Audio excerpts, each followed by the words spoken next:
All right, Jack, to finish what we what we started, we just left off on the sprinkler question.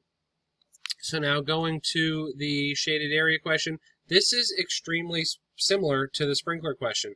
In fact, if we really look at it, this is just like if we had taken the sprinkler question and said we're just going to do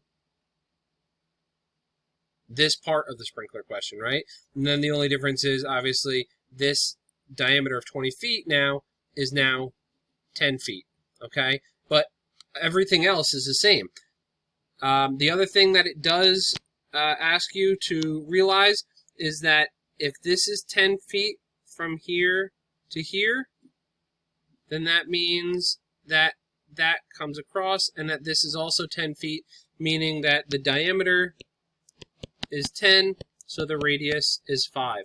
So now what we're going to do is we're going to find the area of this square, which is 10 by 10, which is 100, and we're going to subtract the area of the circle, which is pi times r squared, which is 3.14 times 5 squared. So when I do 5 squared and I multiply it by pi, I get that this circle has an area of 78.5.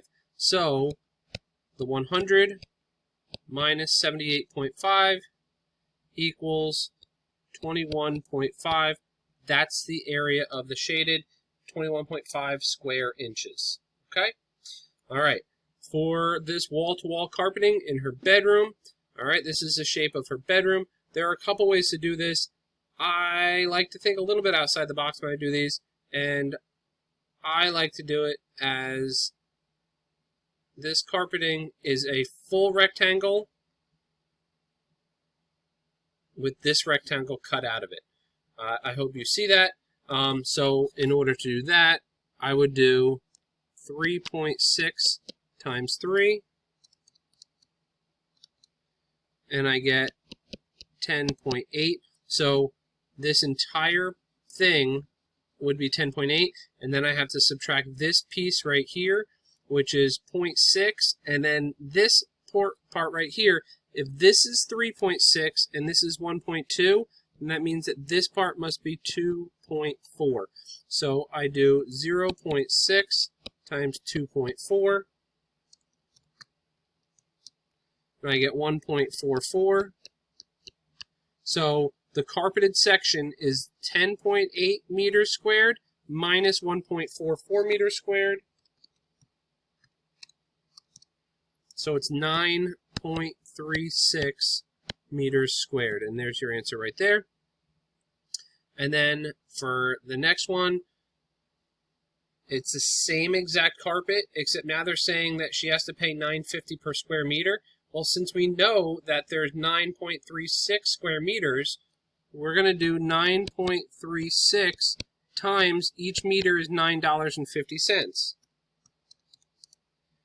And that gives us $88.92.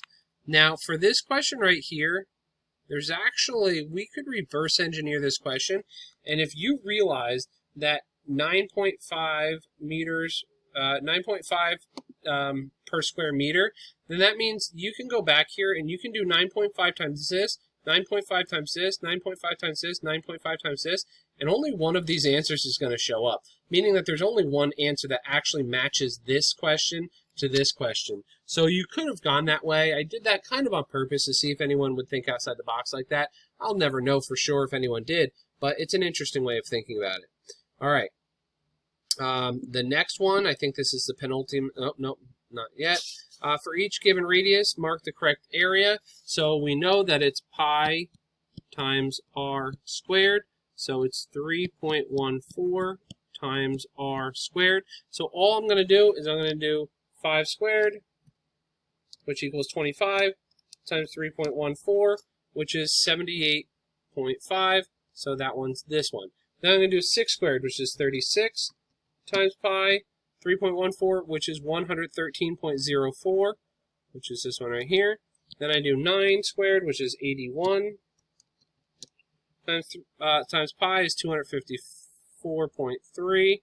And then finally, 10 squared is 100 times 3.14 is 314. And it's also common sense. All right, finally, the area of the triangle is 10 square centimeters. What's the missing height? So I told you we were going to need to use area equals half times base times height for a triangle, right? Well, we know that the area is 10 equals half times, we know that the base is 5, and we don't know the height. I don't know why they put W, but it doesn't matter. It's height, okay? So 10 equals half of 5 is 2.5 times h. And then to solve for h, we're going to use division. So I divide both sides by 2.5, and 10 divided by 2.5 equals 4. So I get 4 equals h. It's always good to check this, too. And now if I say, all right, I know that the area of a triangle is half times base times height. What is half times 5 times 4? Well, 5 times 4 is 20. Half of that is 10. Perfect, because that's what I want my area to be anyway. All right. Select all the following statements that are true about this. The area of both are equal. The area of the rectangle is 15. The area of the triangle is 30. So it looks like we're going to have to find the area of all of these. So first of all, this is length times width. This is 15 meters squared. This is half times base times height. So it's half times 6 times 5. So it's also 15. So yes, the area of both figures are equal. The area of the rectangle is 15. The area of the triangle is not 30 because it's 15. The area of the triangle is greater. It's not. They're the same. So there's your answer there. And then finally, the last question here. There's a few different ways to break this apart to find the area. I'm just going to do this and this. Okay. And this one right here is 4 by 6. So this is 24.